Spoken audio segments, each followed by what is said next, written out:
Good morning, James. This whole process started with the Lazarus serum.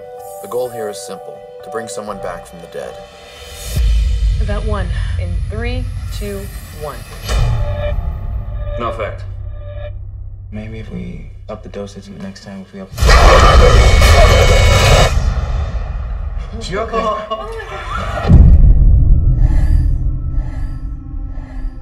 You are playing God with a bunch of dead animals. If we're going to be asking big questions, we have to be ready for the answers.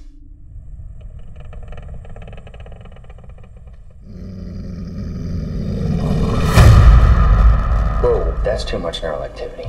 What the hell is going on here? We're gonna duplicate the experiment. 3, 2, 1.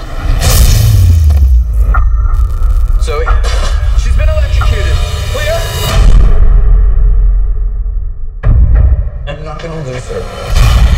You're talking about bringing someone back from the dead. No, no.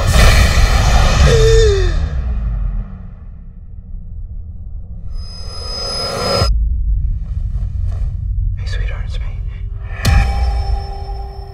Did I just die? You okay? I think something's wrong. You've just been through a traumatic experience. You need to let your body heal. What? It's not Zoui in there. I went somewhere. That was a dream. It was hell.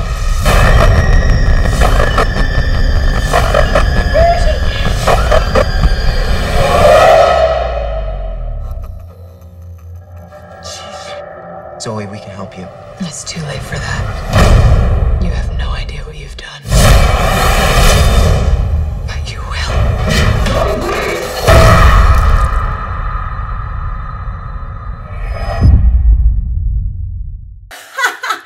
Did the black guy really just die first in this trailer?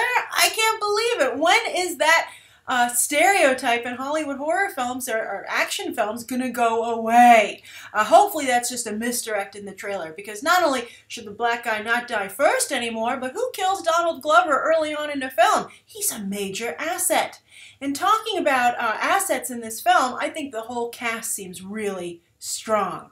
I love the fact that this is like a list of people that you wouldn't expect to see in a horror film. Of course, outside of Evan Peters, who rose to fame pre-Quicksilver in American Horror Story. I think Olivia Wilde really well chosen here. I think she's in a bit of a rut career-wise, but this is it looks like a really fun role for her. It reminds me actually of how much she's similar to Kate Beckinsale when you think about it, and this could be a potential franchise vehicle for her. It's from Jason Blum, very prolific horror producer, is always on the lookout for horror franchises, so expect them to want to be making more of these. And I think that this idea of her being like a soldier of hell since she's been there, although boy, did her husband or boyfriend just find out a little bit too much about her. He's like, wow, I thought you were nice. I thought for sure you'd be going upstairs.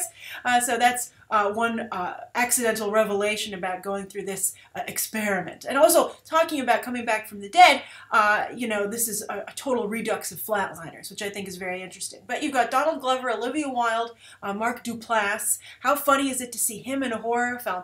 I was really excited about him here, and I think for most of the time he did a great job, but it was, I don't know if he intended it to be comedic, but he was like, hey, honey, when she was sitting on the stretcher after he pulled off that sheet. I was like, you know, he didn't just wake her up from like, you know, she's in sleep in on Sunday morning.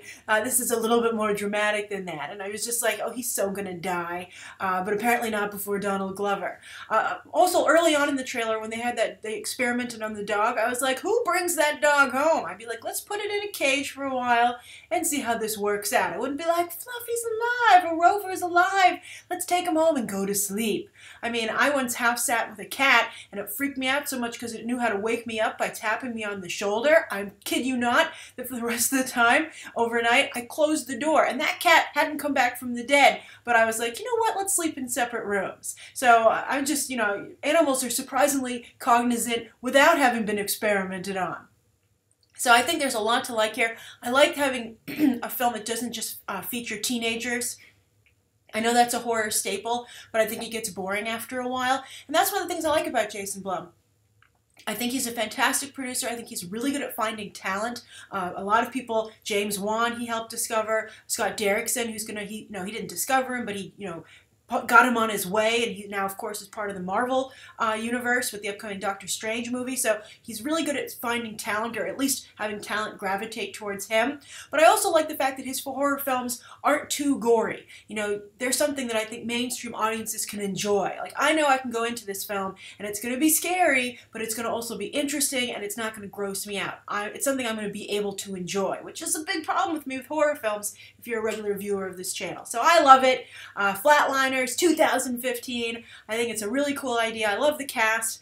And you know, it's a little funny already, even if I'm laughing at it a little bit. But I'm curious, what do you think? Do you think this, like me, is another horror movie that you too can enjoy? Or do you like, this is just, you know, this is for babies. You know, this isn't far enough. And what do you think of the humorous aspects? Do you like them? Or do you think they're just a little too stereotypical for your tastes? Alright, so that's my trailer review for the Lazarus Effect. Leave your thoughts down below. Thank you so much for tuning in. And you can check out some more episodes right now.